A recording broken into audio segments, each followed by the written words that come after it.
Mr. Rainwater. Hey there, Jow. We both went to the same art school.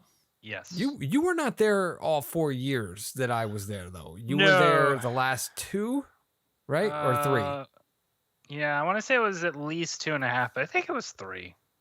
Okay. I had this. I was trying to figure this out the other night because I actually, like, randomly, was on a Twitch stream that I had kind of gone on every once in a while, and I found out that the person who was doing the Twitch stream, like, her and her friend both were in the same, like, department as me the same years. I'm like, I never saw y'all there. And they never saw me either, so that's peculiar for the Sequential Arts department. It's kind of a small space, but the thing about it is within the Sequential Arts department, there were multiple tracks. So I mean, it's not like, and by that I mean, like, there are different teachers teaching the same thing, right? So you could potentially only ever be on the first floor, like your entire go, or like in a given year or whatever. So it's possible to avoid, meeting people or whatever, because there were certain classes that only took place on the 3rd floor. So like, if you were doing like Paul Hudson's class, which was what was that? That was drawing for Sequential Art 3.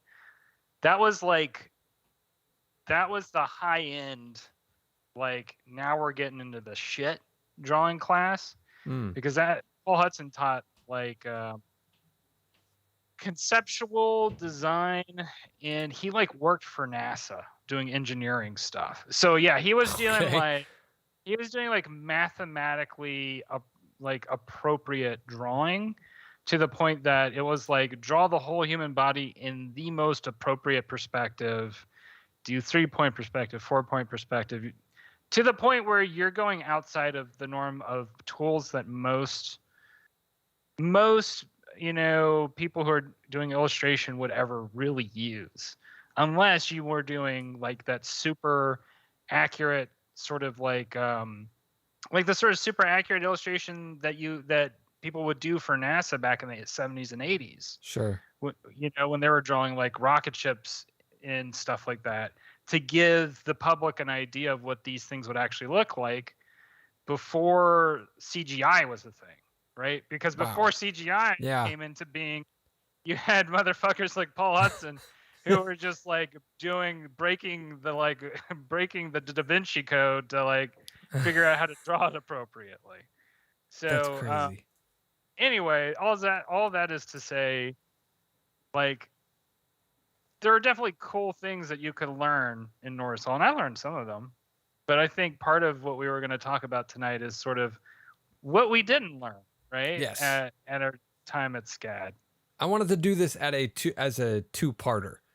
The first one will be the things that we didn't learn from art school. So this is kind of an educational podcast for anybody who's on the fence about going to art school. We're going to talk about the cons. Now, granted, we are specifically going to be talking about Savannah College of Art and Design, SCAD, because we both went there. I'm not disparaging the school. I'm not disparaging the professors. Maybe I wasn't paying full attention at all times. Maybe it wasn't taught. Like, this is just a general conversation of our recollection of things that we remember being educated or not. And things that, I think a lot of it might have changed by now, because this is over 10 years ago that we graduated. We graduated in 2008. So that's important to note. I would hope that it has changed by now. But here's the real takeaway of why I wanted to do this. If you are going to an art school currently, or if you are planning to go to an art school, the things that we raise in this particular conversation are things that I think you need to implore or, explore from your teachers, your professors. Ask them questions about these things. Find out, seek this information just in case, because if it's not on the syllabus to address it or whatever, you might end up graduating with a giant thing a student loan debt and no clue how to do these specific things that I found out afterwards were pretty fucking important. So let's kick right off the bat. I will start our grievance session. In senior year, there were tracks, as you kind of got to originally, for the final project. Now, I have talked about this in the past on the podcast quite a bit. I was not well networked. I did not know a lot of film people, and the ones that I did, I really didn't care for. It was very much a fraternity of bros. And, you know, it was the same old spiel of, oh, you haven't seen Citizen Kane? How do you even go to film school? If you like those kinds of douchebags. I still haven't seen Citizen Kane to this day, by the way.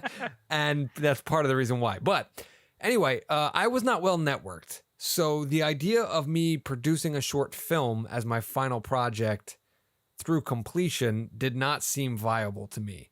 I was much more of a loner type.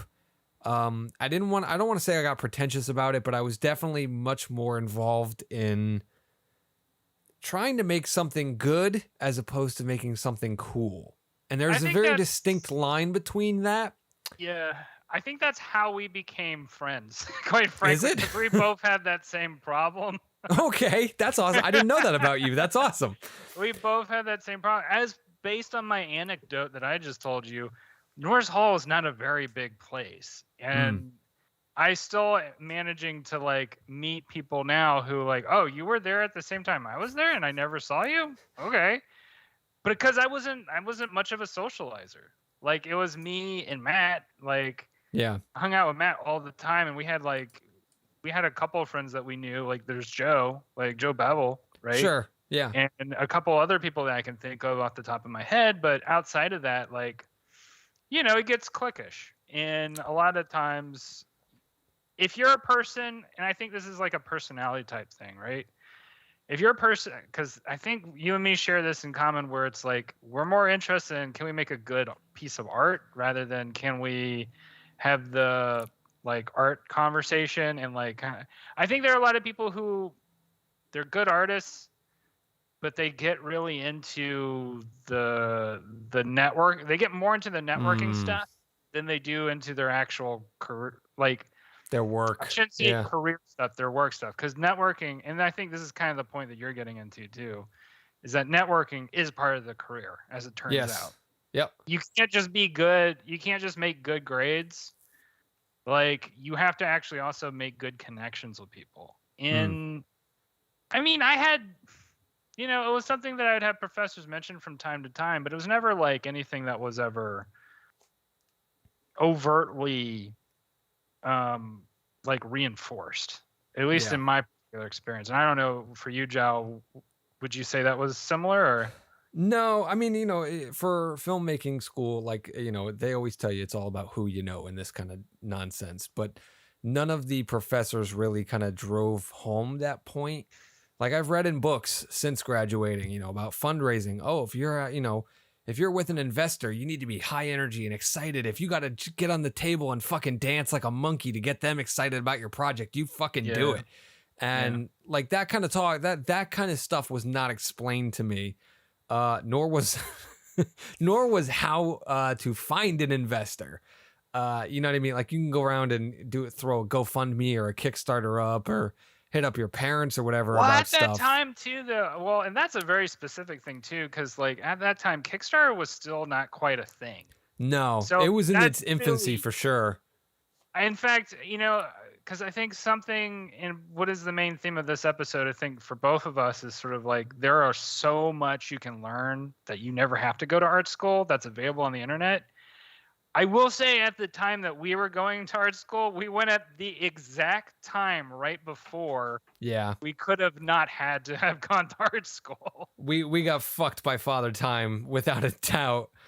That is an excellent point, because I mean, as we'll talk about in the next episode, I feel like I've learned so much more about filmmaking from the fucking internet than I did all 4 years that I was there. But for me, I would say that the how to network appropriately, or even just the importance of it, was one of the things that they really kind of left out. Like, I really would have liked it can be easily shrugged off by professors and be like, well, you either got people skills or you don't. And don't get me wrong, there's a lot of people who have, and I'm not punching down on this, but like people who have like Asperger's or some kind of social anxiety or, issues where they can't communicate with people efficiently. There's a way to go about handling yourself when you meet people, like introducing people. But then there's also something that's to be said about, because like me, when I first started really trying to get into networking, I would just ask questions. I realized that was a really good way to get people into me, was being very excited about their work and asking questions. But then after a while, it becomes a one-sided relationship where they just expect from you and they never ask questions of you. They never ask what you're working on, what you want to do. Do you have any scripts? They don't ask that. And for that not to be reciprocated, right? Golden rule, treat people the way you want to be treated. Doesn't work in this situation. So I would have liked to have had more education on schmoozing. You know what I mean? How do I get in with this person and be excited about their work and ask questions and get them interested in me as a person, so much so that they ask me about my work, as opposed to me just forcing it upon them? Because every fucking dude in the film industry, or even not so much women, they have a little bit more candor, are constantly pushing, hey man, would you read my script? Hey bro, like that kind of nonsense is so fucking rampant. And it's just, there needs to be ways where you can teach people to network, where you're not being offensive, you're not being shady, you're not being, insincere or fake, but you're also being efficient for career-wise. And that it's just not taught. And I would say it's probably one of the most important things you can do especially in film, because it's a collaborative medium. Yeah, you know what I mean? Like, absolutely. I understand all other mediums, it involve some form of collaboration to some extent. There's no denying that. Every single one of them. Not in the same way that film does, though. It's almost, unless you're Neil Breen, like it's almost impossible to like make a movie by yourself. Hey, I had to help with like 3 or 4 people, but I almost did it. Your turn, Mr. Rainwater. What would you say is one thing you did not learn from art really school? Similar and tangential to sort of what you were saying in regards to networking. Understanding business and financials. So like, I had one class. It was a senior year project. Like, and by one class I mean one day, where we actually talked about doing taxes. That was it. Like, motherfucker, we didn't get that in film. It's all shady. It's all shady shyster shit there. Well, shout out to John Larison, because he actually like did the he actually, and maybe they all did that, but he, in regards to CEQA, like maybe all the professors had that as part of their itinerary, but he made sure within the itinerary that we learn how to do our taxes. And like, I still was not great at it, but like, I got better, and I'm at the point now where I have a pretty good generalized understanding about how it works, right? At least enough that I don't have to like pay an accountant to do. I mean, that saves you like $400 a year, which adds up. You know what I mean? Yeah. Now, on top of that, like something I think that is not talked about, and probably was never talked about in filmmaking either, is like budgeting, and like not just financials in terms of taxes, but like financials in terms of like how much you should expect to make, how much you should advocate for yourself in making. And so this is something that's like actually a huge topic in comics in particular right now, because okay, first of all, print comics right now is kind of imploding. There's twofold reasons for that, but one of the big reasons is that like artists are not paid enough for this to be a workable situation, sustainable. And artists don't talk to each other about it either, which is another part of the problem, right? Yep. So like, there's no transparency on the part of the publishers, and there's no real transparency between artists. So publishers are just kind of getting away with what they can get away with, and artists are just kind of like shrugging, going, "Oh, poor me," you know. Yeah. And meanwhile, the whole thing kind of implodes. Like, I'm very fortunate that who I'm working with right now, and so far everybody that I've worked with in the past in terms of like publishers, has been pretty good in pay, in like at least middle of the road. You know what I mean? Like, not great, but I've seen so many examples of horrible, and people that I've known have worked with those publishers where they're just like not getting they're not getting fair payment. You know what I mean? And it's oftentimes under this guise of like, well, you have full ownership of your property and all this other stuff, and it's like, yeah, but the work is still like hours you're putting in, and you should be compensated appropriately. That was never really something that was talked about, and never really something that especially because if you're in sequential art, or like if you're doing storyboarding, although there are exceptions with storyboarding, but like if you're doing comics particularly, you're freelance, so you're completely on your own. You have no union to advocate for you. You have no, like, this isn't like a salary type job. It's like you get an offer based on page rate, and you have to decide for yourself whether or not that offer is good. And then you can negotiate, obviously, but like, we were never taught any of that stuff about negotiating, or even that there was an option to negotiate. Like, something I still think about is like with Plants vs. Zombies, like, I was never offered the potential for royalties with that book. And those books sold like hotcakes. Like, they sold really well. And I still think a lot about like, oh, okay, because I never really understood the situation, never really thought to negotiate for royalties, like, I really missed out on an additional income that would have really helped support me, you know? Yeah. So like, that's another thing that I think would be really important to have, at least within a senior year context. But I mean, just in general, I feel like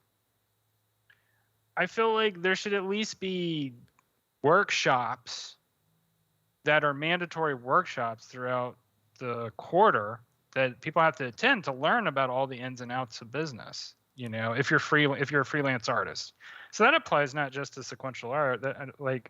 That applies to illustrators. That can often apply to film, video editing. I know there are a lot of video editors who are freelance. That applies to a lot of the arts. The only exceptions, really, honestly, as far as I'm aware, is largely within like the Hollywood film system, because that's all union, right? So like, what were you gonna say, Joe? Well, I was gonna say that was, that was probably one of the things that I was gonna lead with at one point. Was when I got out of school, I didn't know how to find a job. You know what I mean? Like, what are you, fucking like Craigslist? Like, that's literally where I started, was looking on Craigslist, and that's like the bottom of the barrel of the people that are like, we'll give you a DVD copy and maybe we'll buy you lunch. And sometimes you would be lucky enough that they would give you money for gas. And I'm not saying fill your tank. I'm saying like, here's $10 for your troubles. Like, that's the kind of thing. So finding a reputable job was something that was completely foreign, and they didn't tell you, there's production hubs, or if you're not in one of the major cities, you need to do this. Like, did not tell us any of that shit. So, well, and also like SCAD, the whole thing there was like, well, we'll have job fairs, and you go to the job fairs, and that'll be your job opportunities. But it was like that the math never added up, because for all of those businesses that were offering jobs, they were maybe going to employ, at most 1 to 5 people per business. You know what I mean? And there was a lot of kids at that school. So it was one of those things where, looking back, I'm kind of like, how does this work out? Let me ask you a question right now, because this is something I've always been fuzzy on. Given that we are graduates, does the office of, I don't know what it's called, whatever it is after you graduate, do they still help you find a job if you need to? That's a great question. I have no clue. You know what I'm talking about, right? Like the Yeah. office of Because you're alumni supposed or to, whatever like that. yeah, you're supposed to have access to their like resources, right? Which is That's what I just like thought. job offerings that go through and stuff like that. In theory, I would assume. I kind of wrote it off after a while because nothing Right. ever really went through. And I granted, got a couple of invitations on LinkedIn a couple of times throughout the years, but they were always for job fairs in New York City, understandable, that would be taking place on like a Thursday at 2 p.m. And I'd be like, well, it doesn't matter if I'm working a job or not, or if I have a job in the industry or not. If I'm not, I'm working at Stop and Shop stocking shelves. Like I can't just do this.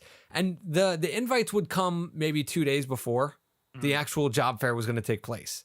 So it's like, well, how the fuck do I plan for that? If you give me at least a week or two, I can take a day off from work, right? But when I first got out of college, finding a job was numero uno because that student loan does not wait.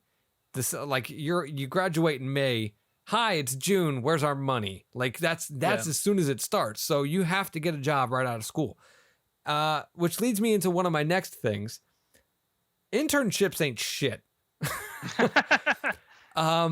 And I wish they really had taught me this because it looks good for a resume. So I did my internship in New York City at a place called Broadway Video. Now, that doesn't sound too fancy to most people listening. Now, if I tell you what they do at Broadway Video, it's a different story altogether. It is the post-production facility for Saturday Night Live, at the time, 30 Rock, all those kinds of shows. You know what I mean? Like, I think maybe even The Office eventually at some point, or, like it was like NBC, SNL type stuff. And that was what we did there. And I went there through the summer of 2007. And I was in the client services department or whatever. And what I did was I would take the train every day, or I think 2 or 3 times a week, into the city. And like my job was like stocking the refrigerator with every kind of soda known to man for when like fucking Jay-Z rolled in or something like that, and make sure he gets he wanted to have Diet Pepsi. He couldn't have Diet Coke, like one of those kind of deals. The rest of the time, like I'm sitting in the client services hub where most of the people are just sitting there making phone calls trying to sell things, like almost like sales. And that had nothing to do with filmmaking. Nothing that I wanted to do either. I wanted to go and, rub elbows with the editors, but they were always busy with high profile clients in the room with them. They don't need the fucking intern sitting there bothering them and pestering them. They're on a tight deadline. Like we know about deadlines when you go to art school. Deadlines are fucking king. I didn't want to bother them, so I'm not making those networking connections. You know what I'm saying? Like I'm making sure like, oh yeah, I got your Chinese food. I made sure there's extra soy sauce. You guys are all good. Hope you guys have a good session. Then I back the fuck out and leave them to do what they're going to do. Like I wasn't going to bother them. I made it. So I at one point I realized I was like, okay, I got to get cozy with somebody here. So there was like 2 people. There's one woman named Gay, who was like the main person in the client services department. And this other guy named Ivan, who was the brother of one of the editors. And what I did was I would kind of schmooze with them. Oh, we connect over comic book movies. Oh, you think Batman's going to be a good movie next year? Blah, blah, blah, blah. Great. Made it good with them. Got email addresses. Oh, we'll keep in touch, man. You did great. Here's your going away thing. They gave me the first copy off the presses of the SNL season 1 on DVD, back when they put TV shows on disc. Right. Cool. Fast forward a year. Senior year is done, right? I go back and I email. I'm like, hey guys, I just graduated. I'm looking for a job, blah, blah, blah, blah. No response. Couple of weeks. Send a couple of emails, nothing. I call. I'm like, hi, this is Andrew. I'm looking to speak with Gay. Oh, Gay's not here anymore. Oh, I'm sorry. I didn't know that. Is Ivan there? Can I speak with Ivan? Ivan Garcia? Yeah. Oh, no, he's not here either. Everyone that I worked with had either gotten fired or quit. Wow.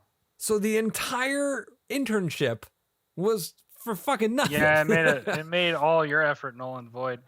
That's crazy. Because like I had a very had a very different experience with my internship, and Mm.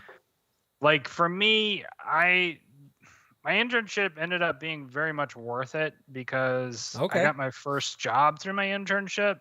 And I know that does not always happen. That actually I feel like is not a super common experience. But I interned with a really great studio. And it was also kind of a situation where, from what I understand, your situation was a very corporate place, right? Yeah, kind of. And my situation was I interned with what was essentially just a collective of a bunch of random artists who they just shared, like they would share resources with each other. So like if they got a job offer but like they didn't have the time to do it, they'd be like, oh well, you can talk to my studio mate they've got some time on their hand, they can do it, and I highly recommend them, I can vet for them. And so they would therefore be able to spread around like their clients, and because they were all in one place, clients could come to visit them there. So it kind of became this thing where they were able to just really collate their influence into one area, such that anybody who was kind of part or in the collective could benefit from it. And I mean, it worked out for me. It worked out for a lot of people who's interned with them, but not everybody has gotten like, successful careers through that. It's definitely, that's the thing is like, and I think you're right in that internships are kind of a gamble, much and like mine was unpaid. I don't know if yours was paid, but mine was unpaid too. Yeah. Which is in itself, a whole other issue. But like, it's before you even finish that thought, I just want to pop in. If you're planning on doing an internship, I'm talking to college students, save up some money first. So like your freshman and sophomore year, make sure you have like a part-time job, scrounge some money away for that third year, that junior year, so that you have some money to survive on. Because if you're doing an internship, you might be doing it unpaid, which sucks, and you still got to live.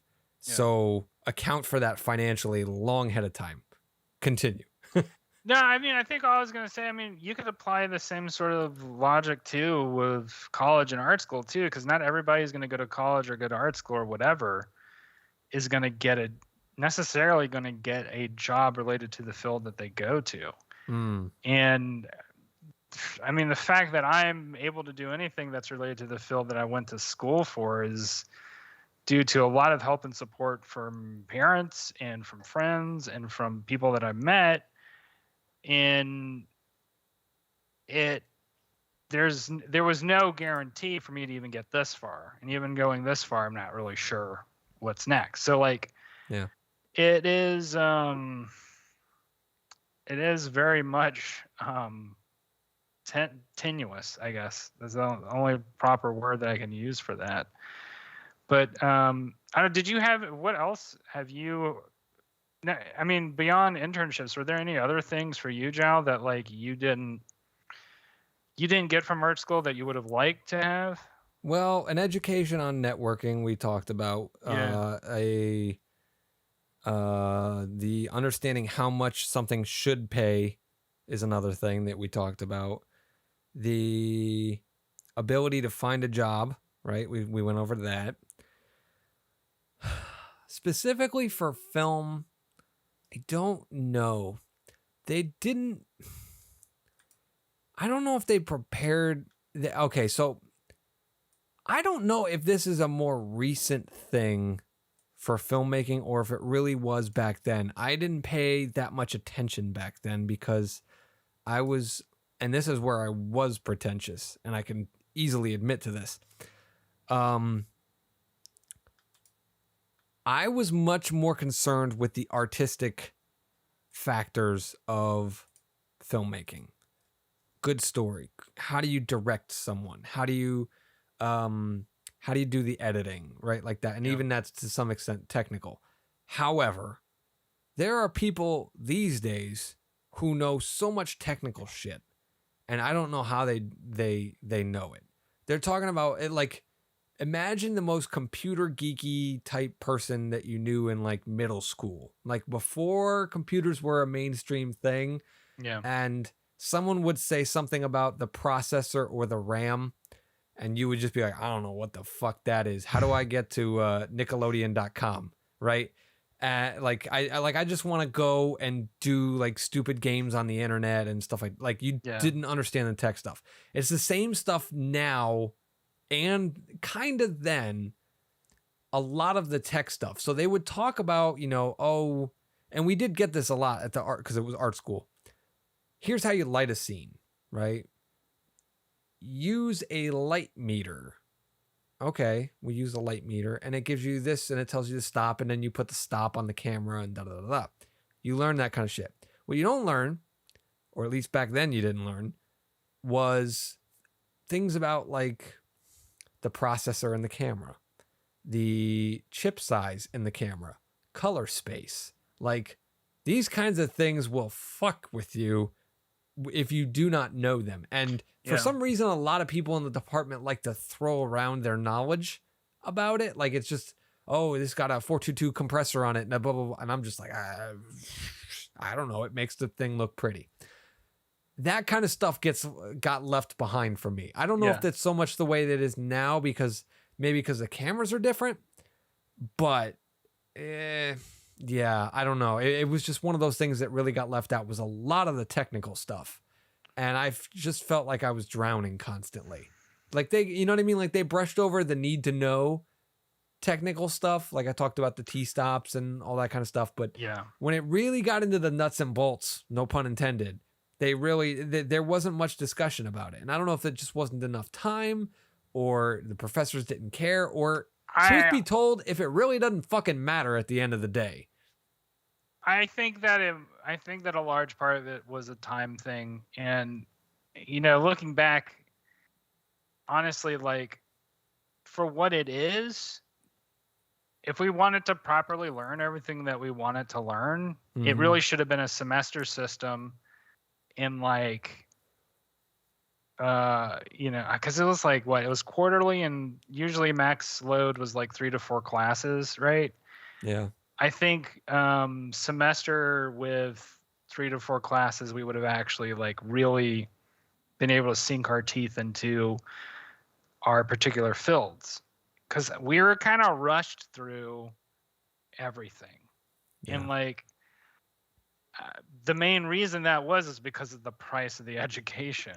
Because you can't really, you can't justify that price if you had to be there like an additional 25% more of your time there to like do a full course to get accredited or whatever. Because something I've been kind of thinking about, because I've been I looked over some old work, and I thought to myself, like, how did they pass me? Like, how did they give me good grades? Because I'm looking at this now and I'm like, I wouldn't hire this person. Wow.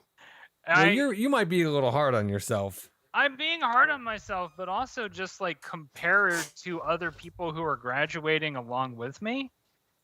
There were people who were graduating along with me that I was like, that person should have no problem like finding work, getting jobs. Like they have learned all the things that they've needed to learn. And I had not at that time when I graduated.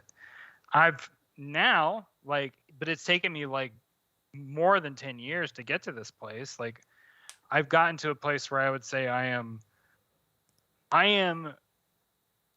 competent. I'm more than adequate across all the fields that I want to be good in. Mm-hmm. I would say, other than drawing, I would say I could be better in drawing. But like within all those fields, like I know that I could do the job appropriately and even well. Whereas, when I graduated from school, like I had no idea. Like if somebody had hired me, I'd have to really learn on the job, and it would be really janky, like the first year or so. Yeah. And I think that's kind of like where I'm looking back on that experience to a certain degree of like, like, was I just passed because I put in the effort? Which is nothing wrong with that, right? You want to be able to have that Yeah. You want to be acknowledged for the effort that you put in.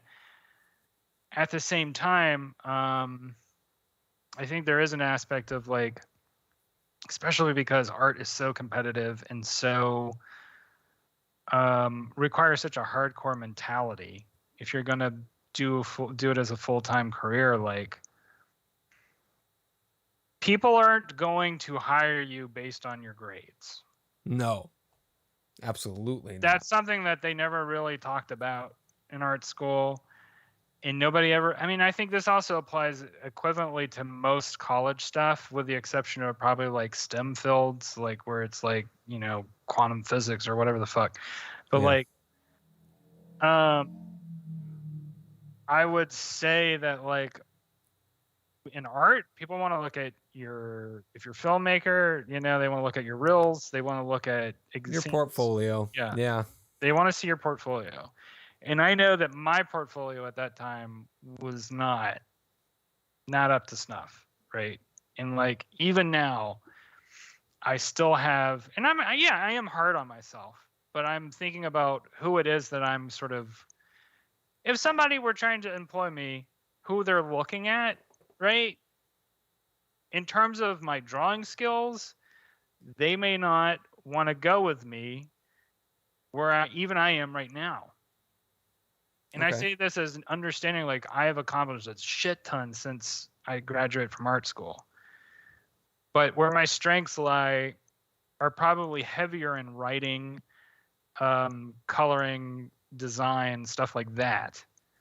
And not as heavy in the traditional art drawing skills. So anyway, all of that is to say that, like, just because you get the grades to pass does not mean that you are actually qualified for a job. And that is like, nobody in arts, none of your professors are going to say that. Yeah. And that's the other thing is too, is like and this is not one of the next thing that I wanted to say, but your professors can't always be trusted. They are fallible people just like the rest of us. I'm not necessarily downplaying the knowledge that they impart on you, but their opinions, and it's important for you to be able to have the cognitive ability to separate when your professor is telling you an opinion or telling you information that you need to know. But I would definitely say that there's a fallible quality to professors, and that you need to have the head on your shoulder to look at your professor in the same way you would look at a colleague spouting off the same information. Like, you can look at it, but then, and especially these days, I mean, we obviously had the internet back then, but the internet was not as resourceful as it was now. Like, you can go to thesaurus.com and maybe look up some shit.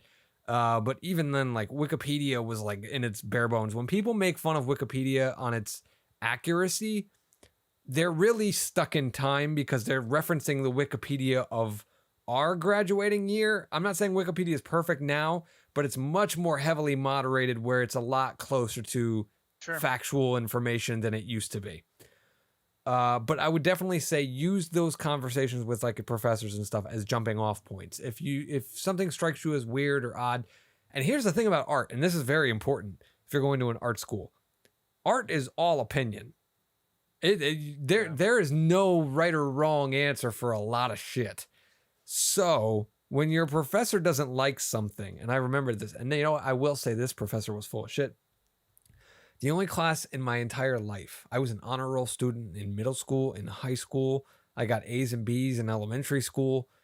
In college, I was on the dean's list like a handful of times, not every semester. The only time I got on the dean's list was when I had all film classes in my trimester that we were doing.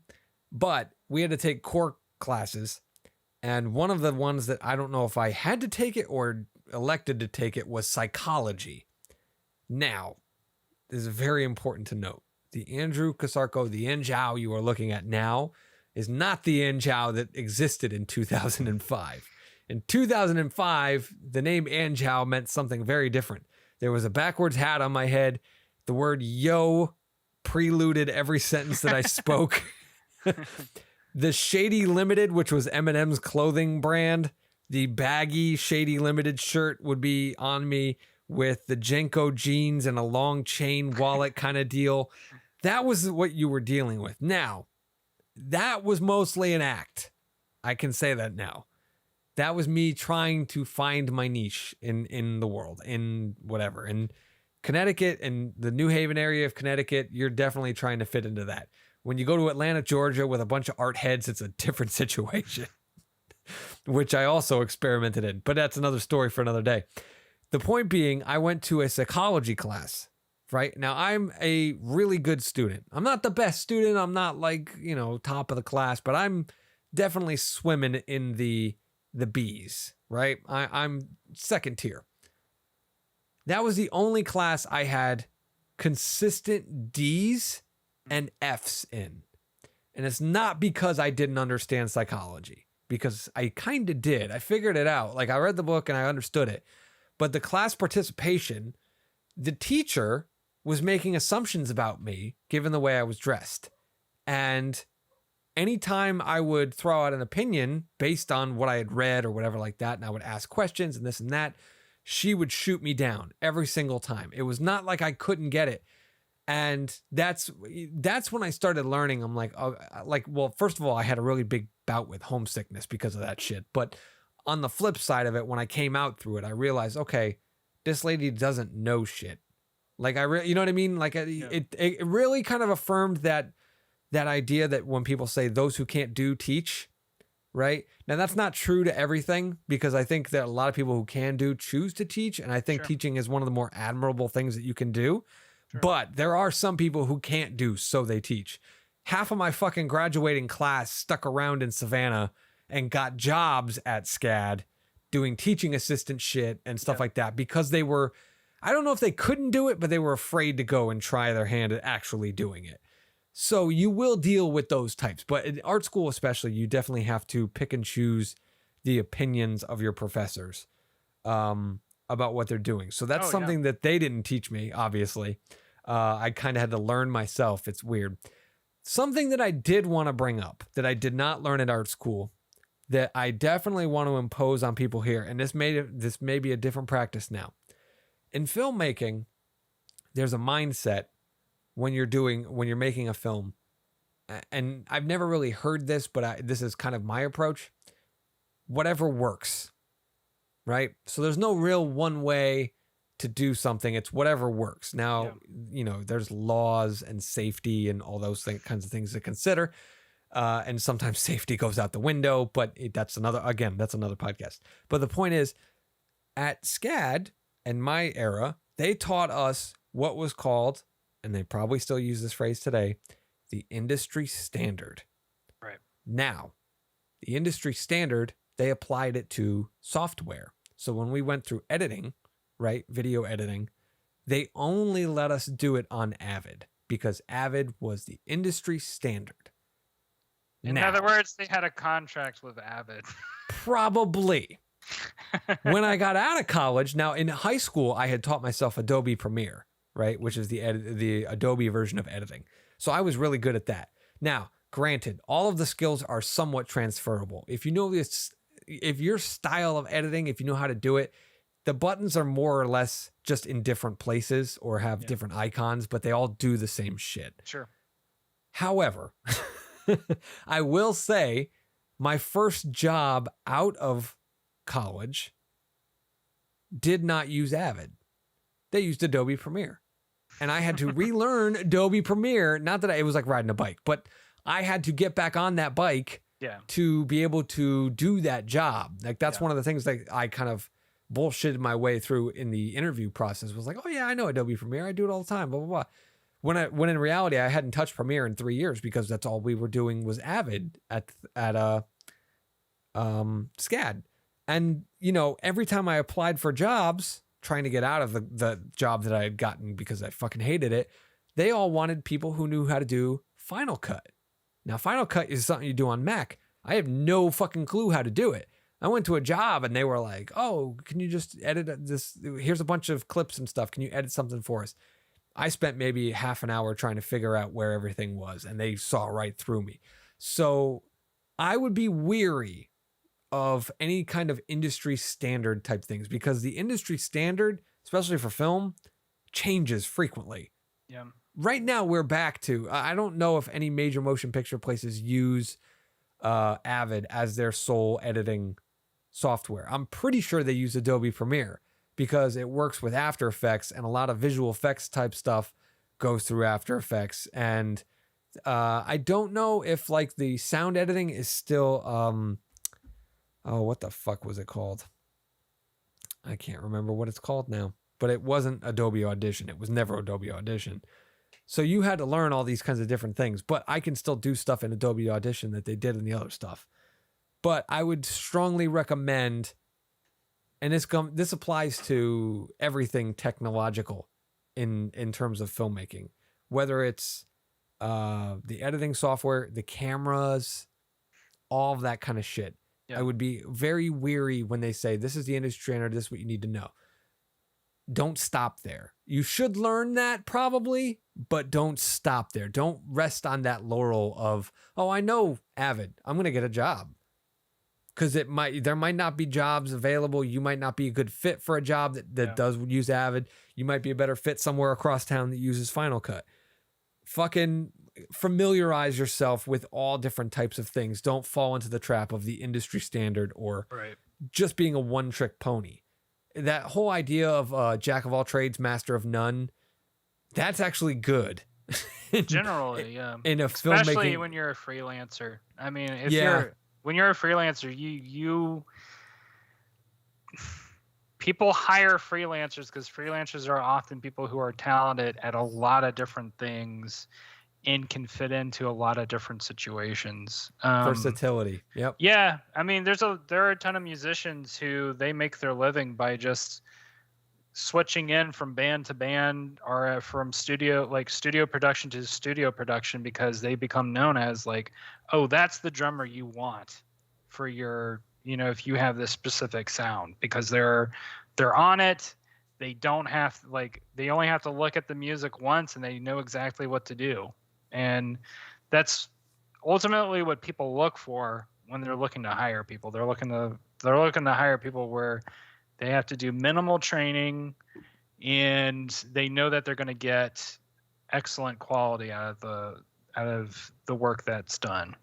Yeah. Finding your style, I think, is one of the most important things that you can do at art school. And I don't think they teach you that, how to differentiate your looks versus your classmates, right? I never got any kind of talks about that. It was just kind of, oh, this is what you do.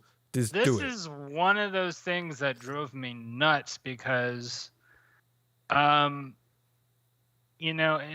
Norris, we were taught you need to draw in this specific academic style, and then from there you can attune it towards a really comic booky style where you can do slight exaggeration of proportions, but you still want to make it look realistic. Or you can go into a certain kind of standard cartoonish style for storyboarding and animation. There was never any kind of there's never any real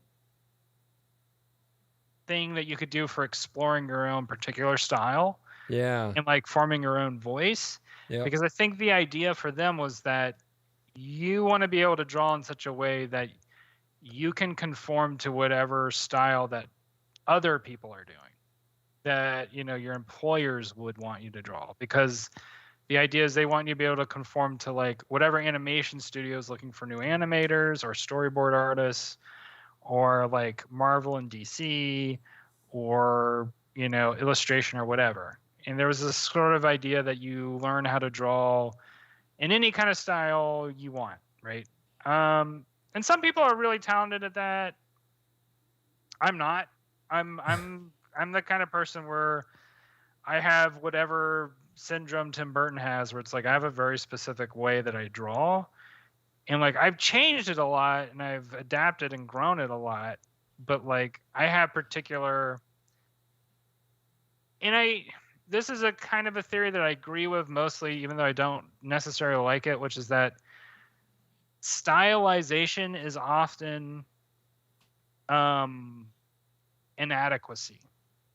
In other words, style, like oftentimes we call stylization what we would otherwise consider like flaws, because maybe you're drawing in a way that's more abstract, maybe oversimplified, you leaving out details, adding too many of a certain other details. So I mean, I don't really I get that, and I sort of understand it on a level, but also on another level, I think everybody has their own perspective that they come from when they're drawing, right? Yeah. This is sort of a deeper topic, but I think sort of getting to what you're saying. I'm trying to devil's advocate, say like why somebody would argue against style, right? Because if you have a specific style, it's actually not that great oftentimes for getting a job. Because what people want to see is they want to know that you can do exactly what they want, and what they want might not be anything like what you normally do as an artist. Unless you found so much success in your own style that they are just trying to copycat it. Yeah. Right. Like an issue that I have right now is like I have a very specific style that I draw in. So outside of what I'm doing, if I wanted other jobs, it has to be very specific clientele. You know anime. what I mean? Just say anime, because I've gone on Webtoon and it's all fucking anime style. Cartoon, I mean, for me, it's like more of a cartoony sort of anime-ish sort of thing. Like I might fit in a little better nowadays with DC and Marvel because it's changed some, but like at that time, there was no way in hell I would ever be hired by Marvel or DC. So like maybe as a colorist, but that's it, you know? Yeah. So all that is to say that it really depends on what your own personal life track is that you want. That's important. Yeah.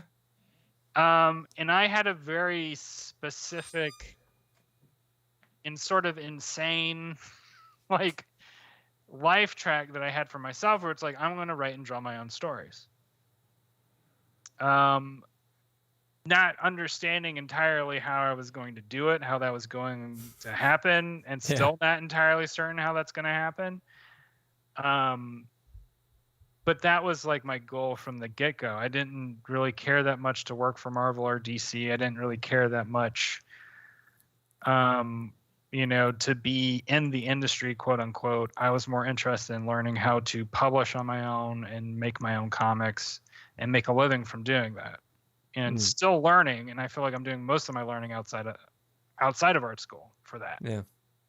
So, yeah, I guess I'll just to reiterate one last time. I think something that, I mean, for both of us, right? We went to SCAD because we wanted a career in the arts fields, right? In our particular fields, you know, for you filmmaking, for me comic books and storyboard for television or games or whatever.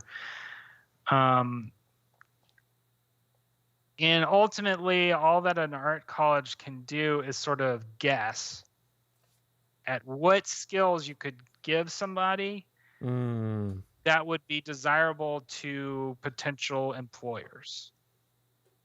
And it the college really is guessing.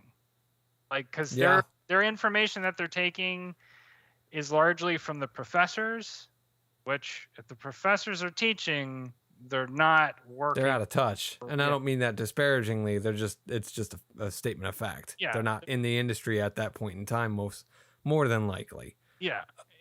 And they may not be as in contact as you need somebody to tutor you in. Yeah.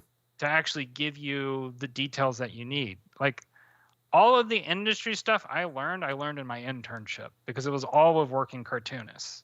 Like I got to see them at work. I got to see them talk to clients. I got to see them like write emails and do all the day-to-day bullshit that you have to do. That actually gave me the perspective that I needed to understand like what is involved with this job. Before then, it was all abstract, and I was just kind of being taught, like I said, all this guesswork, basically, as to like what would get me employed. And so, Yeah, I mean, I would say for those of you who are thinking about going to art school, do a ton of research on YouTube, on the internet. Find out what you can find out right now before you ever even think about it. Learn what you can learn right now before you ever even think about it, because unless you can find some really cheap school out there, which I don't know if it exists. Were you going to say, Jow? I was going to tack on to that and try and do it without school. Yeah. Because, you know, something, and here's the thing about it, and this is the last thing that I'll throw out there that I did not learn. And to be honest, I think once again, I was a victim of the time. I didn't know how to distribute my work after the fact. Yeah. Like, how do I send a script to Universal Studios? How do I send my script to an agent or a manager? Like, how do I get that foot in the door? Like, where do I find these people? What do I do with a short? Do I just put it on YouTube and just like send it on Facebook? Like that's a dead end. I wish that all of my professors had said something like that. I had one professor who did, and then he died shortly after, sadly. He was awesome. R.I.P. Jonathan Mullins. But he was definitely like fresh into the department. And he was coming with this like web comics, internet comics perspective. And that I was glad that I took that class, because I learned a lot about how you could independently do what you wanted to do. And what none of us realized at the time was like, you literally could, we could have just quit art school right there and just started putting stuff on the internet and said, fuck it, that's the way I'm going to go. Yeah. Instead of worrying about like, you know, whether or not I'll get hired by whoever, you know? Yeah. But it was all new at the time, and it was all like kind of iffy, you know? Because like, yeah, when I made Digits, and or even when I had like the Indomitable Spirit short film, I didn't know how many film festivals were out there. I didn't know how to find them. I didn't know how to submit to them. You know what I'm saying? Like the only thing I knew was like Sundance, Cannes, and Slam Dance. Like those were the three. And I didn't know if there were any ones out there. I didn't know. I don't think Without a Box or Film Freeway were really available to like filmmakers the way they are now. So I didn't know what to do with the short film that I had. I had no idea how to, you know what I mean? Like there was so many avenues that I could have probably taken it that I just wasn't aware of. So I would say like how you're talking about, you could just start doing or researching stuff now. You could start doing stuff now. You know, if you're a filmmaker, make a short film, put it together, you know, learn all the things you can about how to do it and all that stuff. But then don't just put it out there, like push it out there, put it in festivals, put it here and there, go to the festivals, network with people. You could probably get a fucking job if your stuff is good enough and you network at a festival. You know what I mean? Somebody says, oh, wow, you did that. I really liked it. Here's my card, blah, blah, blah. That shit can happen. You might not have to go to art school. That's kind of, I think, the real summation that was the big of this thing episode. Neither of us learned from art school is that you could learn how to do all this stuff, but not going to art school and just doing it. Just which is what I like to throw at my parents when they're telling me, well, look at where you are now and all the stuff you've done and you get to do. And I'm like, I could have learned all this shit another way that wasn't so expensive. But anyway, unless you have anything else, Mr. Rainwater, that will wrap us up for this particular episode. This is part 1 of 2, folks.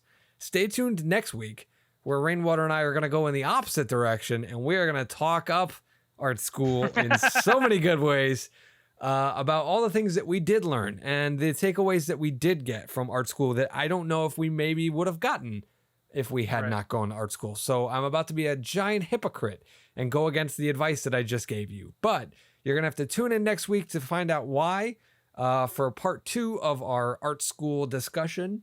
Thank you guys for tuning in this week. We will see you next week. Soon.